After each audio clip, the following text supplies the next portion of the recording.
지난주 우리는 하나님 앞에서는 오직 믿음으로만 의롭게 여김받는다라는 말씀을 통해 구원은 상승의 추구가 아닌 하강의 수용이라는 진리를 배웠습니다.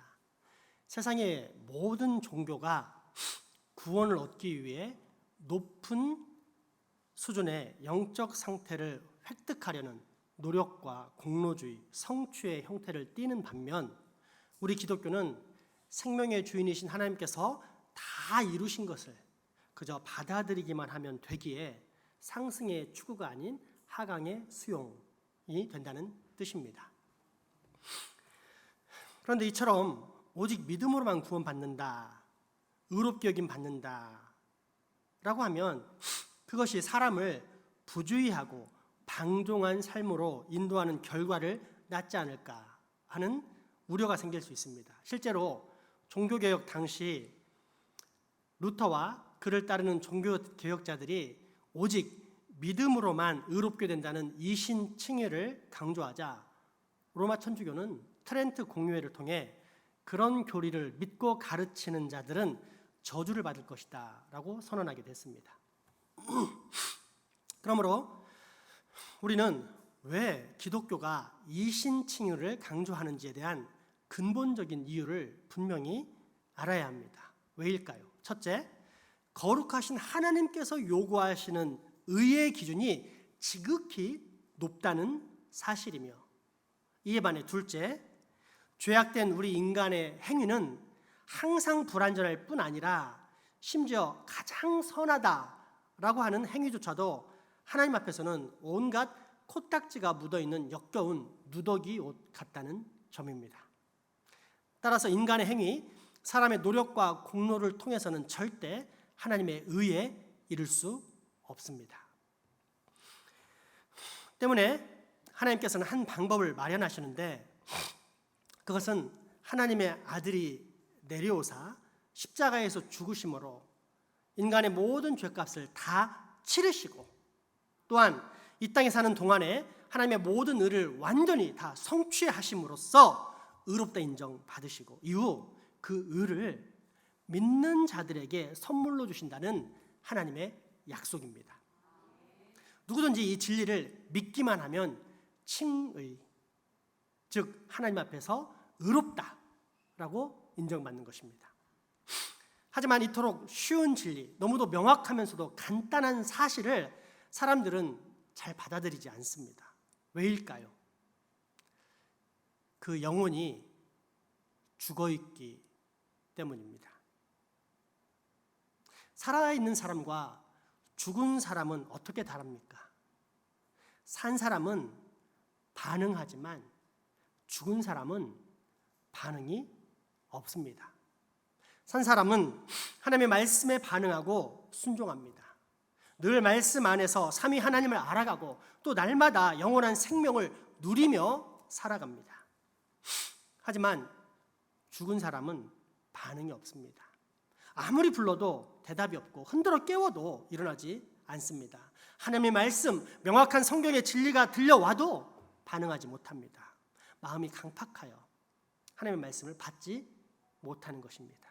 생각해 보십시오. 만약에 핵폭탄이 떨어져서 우리나라가 멸망한다 해서 핵폭탄이 날아온다고 했을 때 도망가는 사람들은 산 사람들입니까? 아니면 무덤에 누워있는 죽은 사람들입니까? 그렇게 죽어있는 사람들, 아직 거듭나지 못한 사람들에게는 두 가지 특징이 나타나는데 첫째, 자신이 죄인이다라는 사실을 인정하지 않을 뿐더러 둘째, 혹 자신이 죄인이라는 것을 인정한다 하더라도 이처럼 하찮은 죄인이 하나님 앞에서 의롭게 된다는 사실, 이 명제를 결코 받아들이지 못합니다. 하나님께서는 우리에게 그저 믿기만 하면 내가 너를 전적으로 의롭다 인정해 주겠다라고 말씀하셨지만 이 약속을 믿지 못하는 것입니다. 그래서 수많은 사람들이 믿음과 더불어 자기의 노력을 보태려 했고 그 노력 때문에 결국 지옥에 떨어지게 되었습니다. 그러므로 여러분, 이 사실을 꼭 기억하십시오. 죄악된 우리는 스스로의 힘으로는 절대 의롭게 될 수 없다는 것입니다. 절대 절망, 절대 멸망의 존재가 죄인, 바로 여러분과 저입니다. 그러면 이제 아무런 희망이 없는 것입니까? 아닙니다. 하나님이 희망입니다. 하나님의 약속에 소망이 있습니다. 인간의 불가능을 하나님은 가능케 하시기 때문입니다. 어떻게 해요? 오직 그 아들 예수 안에서, 그리고 이 놀라운 사실을 받아들이는 오직 믿음으로 말입니다. 오늘 본문 로마서 말씀 보겠습니다. 그러므로 이제 그리스도 예수 안에 있는 자에게는 결코 정죄함이 없나니 이는 그리스도 예수 안에 있는 생명의 성령의 법이 죄와 사망의 법에서 너를 해방하였음이라. 율법이 육신으로 말미암아 연약하여 할 수 없는 그것을 하나님은 하시나니 곧 죄로 말미암아 자기 아들을 죄 있는 육신의 모양으로 보내어 육신의 죄를 정하사 육신을 따르지 않고 그 영을 따라 행하는 우리에게 율법의 요구가 이루어지게 하려 하심이라. 아멘. 그럼에도 불구하고 우리에게는 여전히 한 가지 의문이 일어나는 것을 볼 수 있습니다. 오직 믿음으로 의롭게 된다고? 예수님이 의롭게 될 수 있는 길을 다 완성하셨고 내가 그 사실을 믿기만 하면 나 역시 의롭게 된다고? 그런데 예수님이 하신 것이 어떻게 내 것이 될까? 예수님이랑 나랑 무슨 상관이 있을까? 예수님이 이루신 업적이 어떻게 내 업적이 될 수 있을까? 여러분 혹시 이런 생각을 해본 적이 없으십니까? 정상적인 그리스도인이라면 맹목적인 믿음 대신에 한 번쯤은 분명 이런 생각을 해보았을 것입니다. 이에 대한 정답은 무엇일까요? 연합, 하나됨의 비밀입니다. 성경은 예수 그리스도를 믿고 따르는 우리 그리스도인을 예수님의 신부라고 말하면서 신랑이신 예수님과 하나됨, 즉 연합을 강조하는데 다음과 같습니다. 먼저 예수님의 길을 예비했던 세례 요한의 고백입니다. 요한복음 3장의 말씀 보겠습니다. 그들이 요한에게 가서 이르되 라삐여 선생님과 함께 요단강 저편에 있느니 곧 선생님이 정언하시던 이가 세례를 베풀매 사람이 다 그에게로 가더이다. 요한이 대답하여 이르되 만일 하늘에서 주신 바 아니면 사람이 아무것도 받을 수 없느니라. 내가 말한 바 나는 그리스도가 아니요 그의 앞에 보내심을 받은 자라고 한 것을 정언하는 자는 너희니라. 신부를 취하는 자는 신랑이나 서서 신랑의 음성을 듣는 친구가 크게 기뻐하나니 나는 이러한 기쁨으로 충만하였노라. 그는 흥하여야 하겠고 나는 쇠하여야 하리라 하니라. 아멘. 그리고 우리 주 예수 그리스도께서 직접 하신 말씀들입니다. 먼저 요한복음 6장의 말씀입니다. 예수께서 이르시되 내가 진실로 진실로 너희에게 이르노니 인자의 살을 먹지 아니하고 인자의 피를 마시지 아니하면 너희 속에 생명이 없느니라.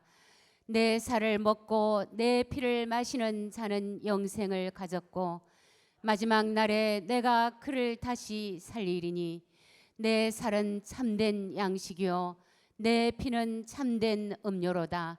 내 살을 먹고 내 피를 마시는 자는 내 안에 거하고 나도 그의 안에 거하나니 살아계신 아버지께서 나를 보내심에 내가 아버지로 말미암아 사는 것 같이 나를 먹는 그 사람도 나로 말미암아 살리라. 이것은 하늘에서 내려온 떡이니 조상들이 먹고도 죽은 그것과 같이 아니하여 이 떡을 먹는 자는 영원히 살리라. 아멘. 그리고 요한복음 17장의 말씀입니다. 내가 비옵는 것은 이 사람들만 위함이 아니요 또 그들의 말로 말미암아 나를 믿는 사람들도 위함이니 아버지여 아버지께서 내 안에 내가 아버지 안에 있는 것 같이 그들도 다 하나가 되어 우리 안에 있게 하사 세상으로 아버지께서 나를 보내신 것을 믿게 하옵소서.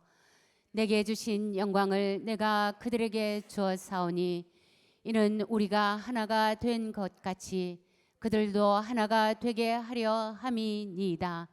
곧 내가 그들 안에 있고 아버지께서 내 안에 계시어 그들로 온전함을 이루어 하나가 되게 하려 함은 아버지께서 나를 보내신 것과 또 나를 사랑하심 같이 그들도 사랑하신 것을 세상으로 알게 하려 함이로소이다. 아멘. 또한 요한복음 15장의 말씀입니다. 너희는 내가 일러준 말로 이미 깨끗하여졌으니 내 안에 거하라. 나도 너희 안에 거하리라. 가지가 포도나무에 붙어 있지 아니하면 스스로 열매를 맺을 수 없음 같이 너희도 내 안에 있지 아니하면 그러하리라. 나는 포도나무요 너희는 가지라. 그가 내 안에 내가 그 안에 거하면 사람이 열매를 많이 맺나니 나를 떠나서는 너희가 아무것도 할 수 없음이라. 아멘.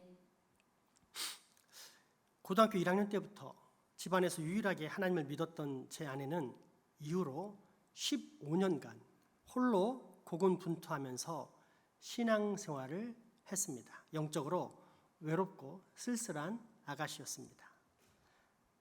신앙의 유산이 풍부한 집에서 마음껏 지원을 받으며 풍성한 신앙생활을 누리는 또래 친구들이 부러웠지만 현실은 그저 영적으로 외롭고 쓸쓸한 안타까운 아가씨였습니다. 이것이 냉정한 현실이자 또 일반적인 세상의 평가였습니다. 때문에 아내는 늘 믿음의 유산이 풍부한 가정에 시집가는 것을 소망하면서 기도를 했는데 하나님께서는 그 거룩한 소원을 들으시고 실제로 믿음이 좋다 못해 넘쳐서 피곤할 정도로 열심히 특심이던 목사님 가정에 아들로 태어나서 자란 저와 결혼하게 하셨습니다. 그렇게 결혼식이 있던 9월 7일이 지난 9월 8일부터 아내에게는 획기적인 평가의 변화가 일어났습니다. 그날 이후 사람들이 아내를 가리켜 이렇게 말했기 때문입니다. 아, 저 여자분요 전 목사님 댁 며느리인데요.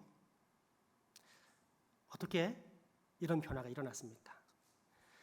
홀로 믿는 집안에서 잠잘 때마다 사탄의 공격으로 가위에 눌릴 정도로 영적으로 고군분투하면서 힘들게 신앙생활하고 있던 처녀야라는 안타까운 시선을 받던 아가씨가 어떻게 저 여자분요 신앙 좋은 전 목사님 댁 며느리인데요 라는 든든하고 안정된 평가를 받게 되었을까요? 간단합니다. 결혼 때문입니다. 스스로 이룬 것은 아무것도 없지만 단지 믿음의 가정에 시집갔다는 이유 하나 때문에, 즉 신랑과 하나가 되었다는 사실 때문에 신랑의 모든 유산을 신부가 다 소유하게 된 것입니다. 우리가 예수 그리스도를 믿을 때 똑같은 일이 일어납니다. 왜요? 내가 예수님을 구주로 영접할 때 그 순간 나는 예수 그리스도의 신부가 되는 것이요. 그래서 예수님의 모든 재산이 다 내 것이 되기 때문입니다. 예수님의 생명이 나의 생명이요. 예수님의 지위가 나의 지위요. 예수님의 풍요가 나의 풍요요. 예수님의 기업이 나의 기업. 예수님의 부활이 나의 부활. 예수님의 영생이 나의 영생.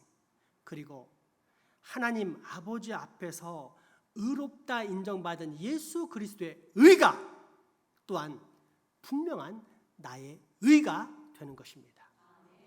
이것이 바로 오직 믿음으로 얻는 칭의, 즉 하나님 앞에서 의롭다 여김받는 내 신분의 변화인 문답입니다. 하이델베르크 제60 문답입니다. 어떻게 하나님 앞에서 의롭게 됩니까? 오직 예수 그리스도에 대한 참 믿음으로 나는 의롭게 됩니다. 내가 하나님의 계명들을 거슬러서 극심하게 죄를 지었으며 또한 한 가지 계명도 온전히 지키지 않았다고 나의 양심은 나를 고소합니다. 또한 나는 여전히 모든 악으로부터 향하는 성향을 지니고 있습니다. 그러나 나의 공로가 전혀 없음에도 불구하고 순전한 은혜로 하나님은 그리스도의 완전한 보상과 의로움과 거룩함을 나에게 선물로 주십니다. 그래서 마치 내가 단 한 가지의 죄도 범하지 않은 것처럼, 마치 내가 죄인인 아닌 것처럼, 또한 그리스도가 나를 위해 순종하신 모든 것을 마치 내가 완전하게 행한 것처럼 하나님은 여겨주십니다. 오직 믿는 마음으로만 나는 이와 같은 하나님의 선물을 받는 것입니다. 아멘. 그러니 우리 그리스도인들은 얼마나 횡재한 사람들, 요즘식으로 말하자면 얼마나 큰 대박을 친 사람들입니까? 복음, 우리의 구원을 다 이루신 예수 그리스도의 복된 소식으로 말미암아 우리는 어마어마한 하늘의 유산을 상속받은 정말로 행복한 사람, 그것도 영원히 행복한 하나님의 며느리, 하나님의 자녀가 된 사람입니다. 그런데 여기서 주의해야 할 것이 하나 있습니다. 믿음으로 말미암아가 아닌 믿음 때문에라는 신율법주의자들입니다. 예수님에 대한 나의 믿음 때문에 내가 구원을 받았다고 말하는 사람이 있습니다. 물론 예수님의 복음을 믿어야 구원을 받습니다. 하지만 그 복음을 내가 믿었기 때문에 구원을 얻었다라고 하면 구원의 근거가 예수 그리스도에게 있지 않고 내게로 옮겨집니다. 겉으로는 예수님을 믿는 것처럼 보이지만 실제 내용을 살펴보면 예수 외에 다른 어떤 것, 즉 자신의 믿음 자체를 굳게 붙잡는 것을 확인할 수 있습니다. 이것이 신율법주의입니다. 이에 대한 문제점은 실제적인 데서 더 분명하게 나타납니다. 그러니까 나는 믿으니까 구원을 받을 거야 라는 사고, 즉 강조점이 예수님의 구속 사역에서부터 나의 믿음으로 옮겨지면 이후로는 자신도 모르게 믿음을 불러일으키기 위해 여러 가지 방법을 동원하는 대로 나가기 때문입니다. 뜨겁게 찬송하거나 기도하면 마음에 굳은 확신이 일어난다고 생각합니다. 보통의 방법을 뛰어넘어 며칠씩 철야나 금식 기도를 하면 훨씬 더 큰 믿음을 갖게 된다고 확신합니다. 물론 바르게 찬송을 하고 기도를 드리면 하나님께서 주시는 큰 감동이 있습니다. 그런데 이런 감동, 즉 감정적인 부분에 치우치는 방법을 통해서 나의 믿음을 확인하고 또 더 큰 확신의 믿음을 불러일으키려고 하면 어느 순간부터는 자기도 모르게 잘못된 방향으로 나가게 된다는 것입니다.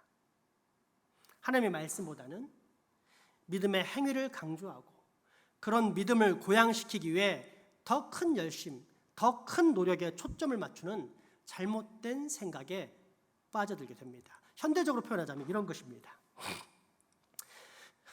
신앙생활을 뭐 그리 복잡하게, 뭐 그리 깊이 생각해, 단순히 생각해, 그냥 덮어놓고 믿어. 예수 믿으면 구원받는다고 믿어.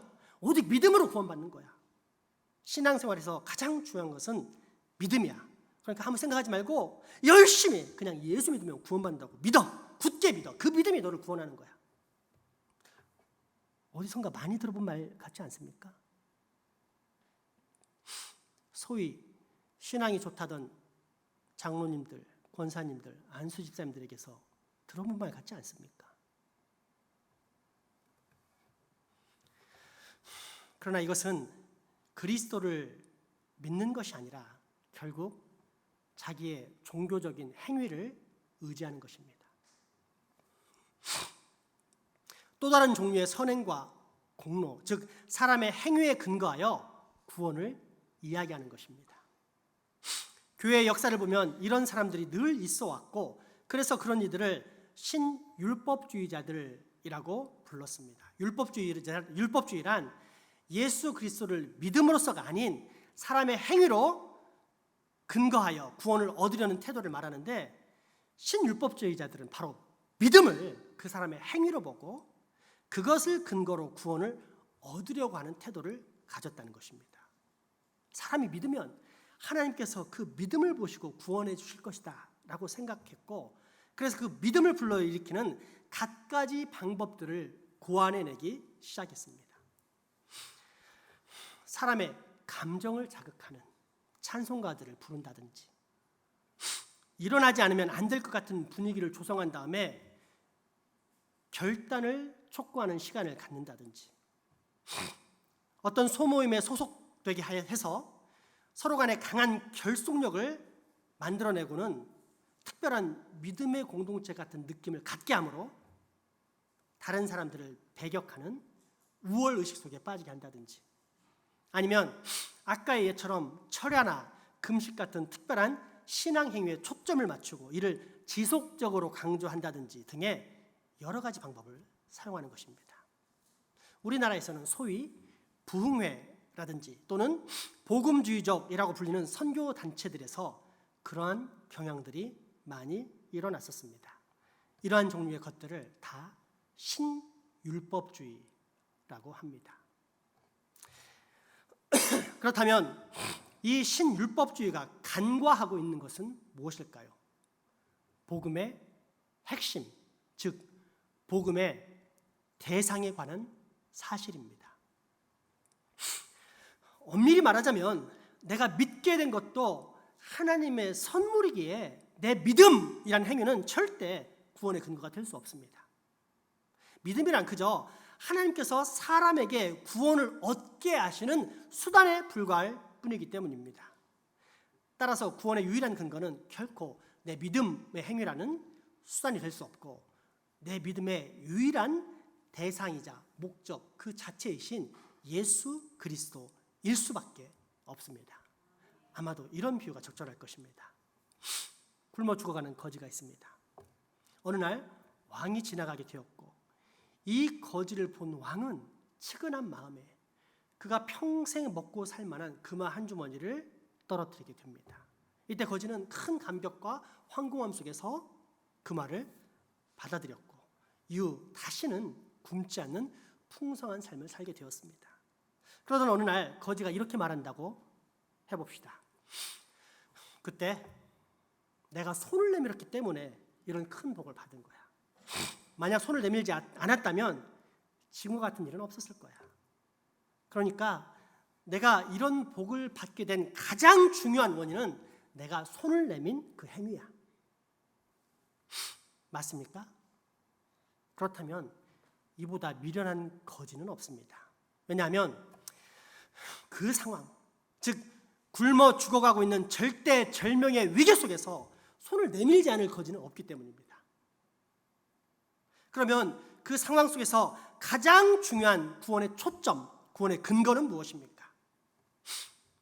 선물을 받기 위해 내민 수단인 나의 손입니까? 아니면 나를 불쌍히 여겨 살리시고자 선물을 주신 대상, 즉 자비와 긍휼의 왕이겠습니까? 또 다른 예를 들겠습니다. 큰 홍수가 나서 어떤 사람이 물에 빠져 급류에 휩쓸려 떠내려갑니다.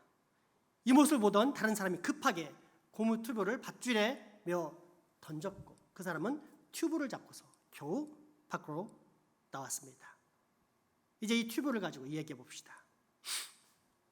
건짐받은 사람의 구원의 근원이 이 튜브라고 할 수 있습니까? 아닙니다. 튜브는 그냥 수단일 뿐입니다. 진짜 구원의 근원은 그 수단을 던져준 대상, 즉 사람입니다. 튜브 때문에 사는 것이 아니라 튜브를 밧줄에 메어서 던져주고 그 밧줄을 당겨준 사람 때문에 살아난 것입니다. 튜브가 생명의 근거가 되는 것이 아니라 튜브를 던져주고 그것을 수단으로 사용한 그 사람이 곧 생명의 근원인 것입니다.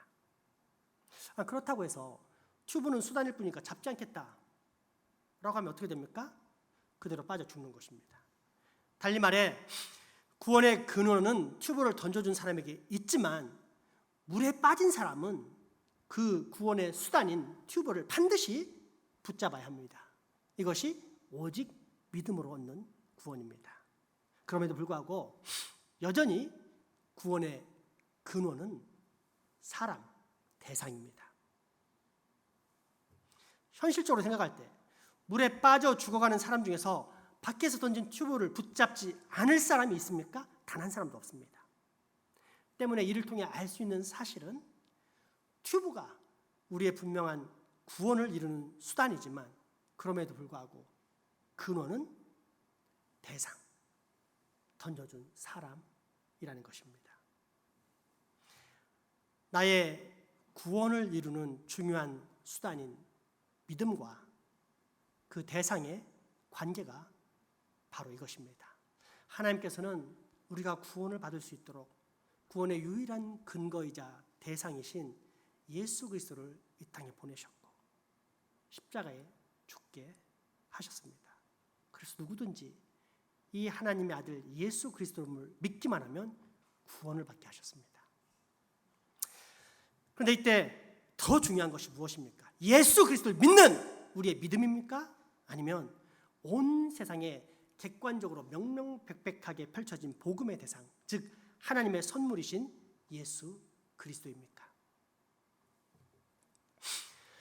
믿음이란 바로 이 완전한 구원이신 예수 그리스도를 받아들이게 하는 수단일 뿐인 것입니다. 그리고 조금만 더 살펴보면 이 믿음이란 수단 또한 결국은 선물이라는 사실을 깨달을 수 있습니다. 누가 죽어가는 우리에게 그 믿음이란 튜브를 던져주셨습니까? 은혜와 긍휼이 풍성하신 우리 주 하나님이십니다. 하나님의 선물, 오직 하나님의 은혜로 말미암아 받은 선물인 믿음을 통해 우리는 하나님 앞에서 칭의, 의롭다 인정받게 되는 것입니다.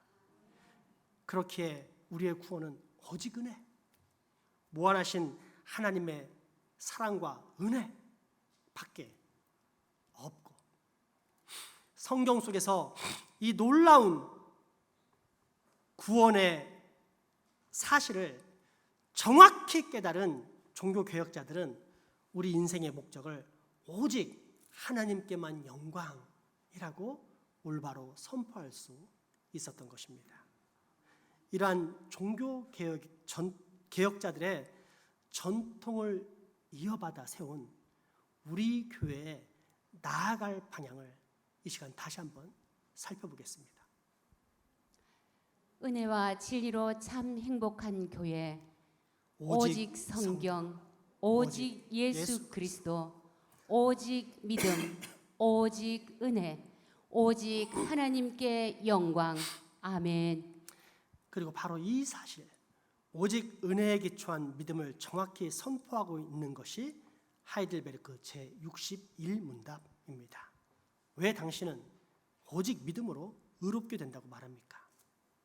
나의 믿음이 어떤 가치를 지니고 있기 때문에 내가 하나님을 기쁘시게 하는 것은 결코 아닙니다.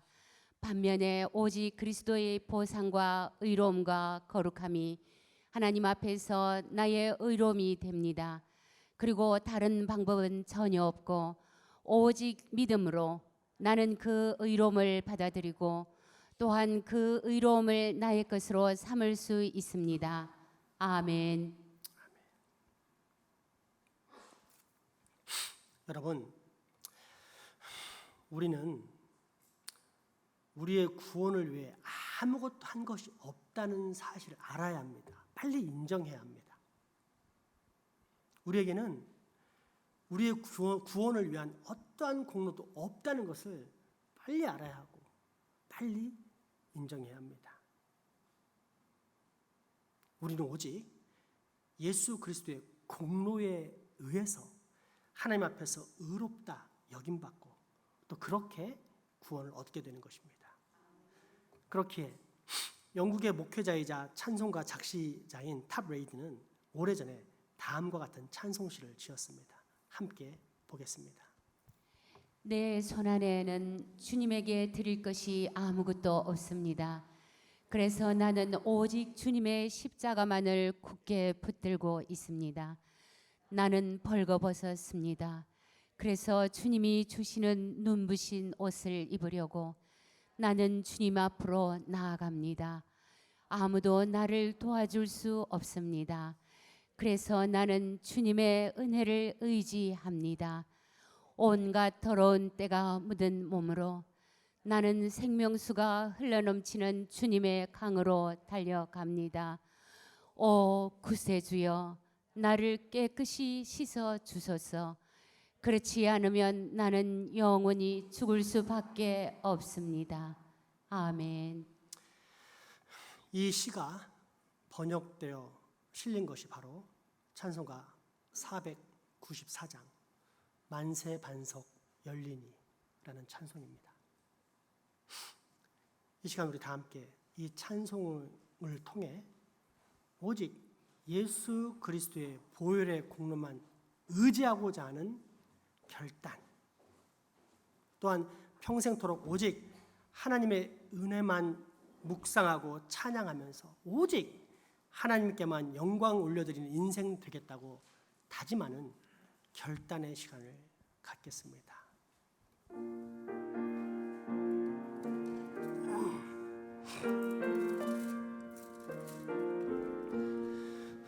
만세 반석 열리니 내가 들어갑니다. 장애 허리 상하여 물과 피를 흘린 것 내게 요되어서 정결하게 하소서. 내가 몸을 세우나 은혜 갚지 못하네. 쉼이 없이 힘쓰고 눈을 근심하으나 불성 못할 죄인은 예수 홀로 속했네. 빈손 들고 앞에 가 십자가를 붙드네. 의가 없는 자라도 도와주실 바라고 생명샘에 나가니 나를 씻어 주소서. 살아 생전 숨쉬고 주어 세상 떠나서 거룩하신 주 앞에 끝날 심판 당할 때 만세 반석 열리니 내가 들어갑니다.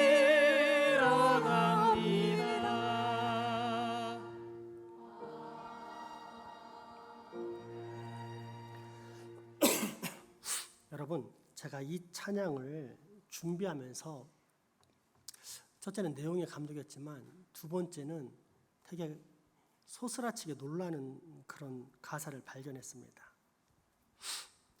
이 찬송가를 작시한 탐 레이디 목사님은 1700년대 사람입니다. 이 시를 작성하면서 그 당대 우리가 느낌을 가져보면 어떤 생각이 들었겠습니까? 나는 결국 죽어서 천국에 갈 것이다. 그러나 살아있을 때 뭘 할까? 이런 고민을 했겠죠. 하나님을 찬양하는 게 정말 중요하겠다 하고는 4절에 살아생전에 숨쉬고 죽어 세상 떠나서 이런 마음으로 이제 찬양을 졌는데, 그리고 300년이 지났습니다. 목사님 돌아가셨죠? 인생이 잠깐입니다.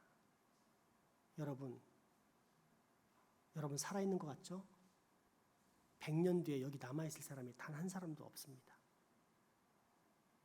이때 우리가 어떻게 살아야 될까? 고민해 보십시오. 여러분 세상 즐거워서 세상에 빠져 살고 내 것과 하나님을 구별해서 하나님이 내 안에 못 들어오게 하시면 여러분 나름 안정감을 갖고 평생 살 수 있을지 몰라요. 살아 숨쉬는 동안에. 그러나 죽어서 심판을 당해 벌레만 또 못하게 살았기 때문에 구더기도 죽지 않는 지옥에 들어가 영원히 벌레의 지배를 받으며 살게 될 것입니다. 그런 인생 되시겠습니까? 잠깐입니다. 하나님 바람 한번 부르시면 우리의 호흡은 날아갑니다. 다시 찬송 부를 때 하나님 살아 생전에 예수 그리스도를 붙잡고 그분을 내 인생의 주인으로 꼭 모시며 살 수 있게 가장 가치 있는 인생, 원래의 목적을 달성하며 사는 인생 되게 해주십시오라고 고백하면서 찬양하도록 하겠습니다.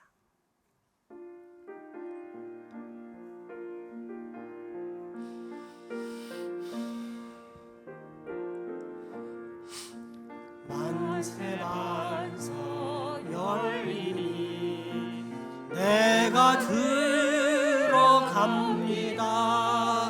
장의 허를 상하여 물과 피를 흘린 것 내게 용되어서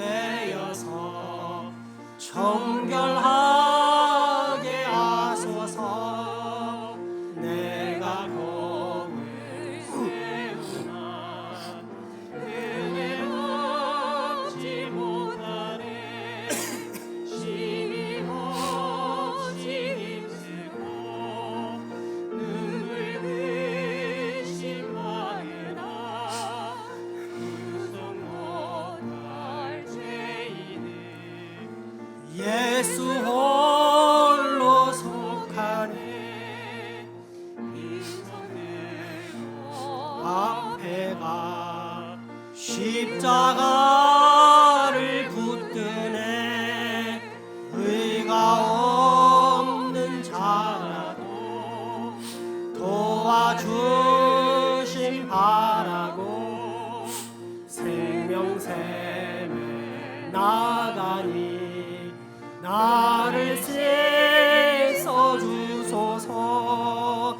살아 생전 숨쉬고 죽어 세상 떠나서 거룩하신 주 앞에 끝날 심판 당할 때 만세만서 열리니 내가 들어 빈손 들고 앞에 가 빈손 들고 앞에 가 십자가를 붙드네. 의가 없는 자라도 도와주심 바라고 생명샘에 나가니 나를 씻어 주소서. 살아 생전 숨쉬고 죽어 세상 떠나서 거룩하신 주 앞에 끝날 심판 당할 때 만세만서 열리니 내가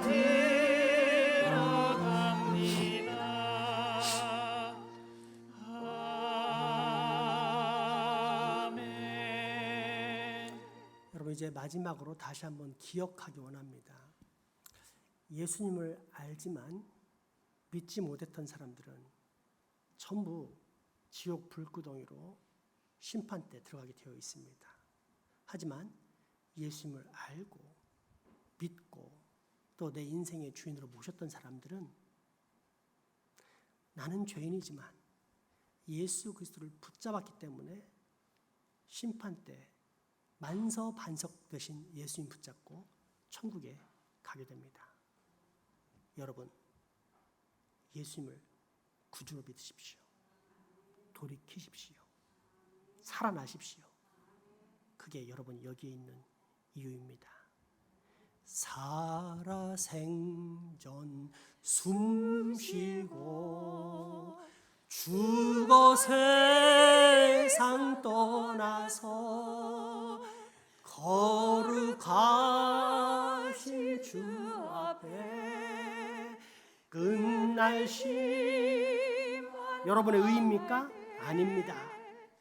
만세 반석 열리니 내가 들어갑니다.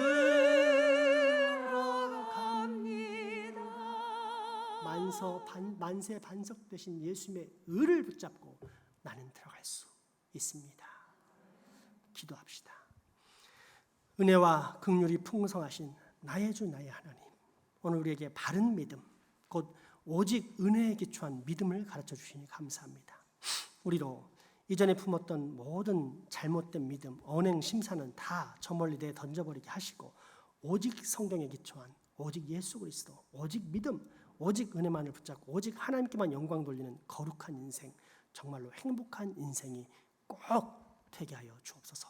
예수 이름으로 기도합니다. 아멘. 헌금해.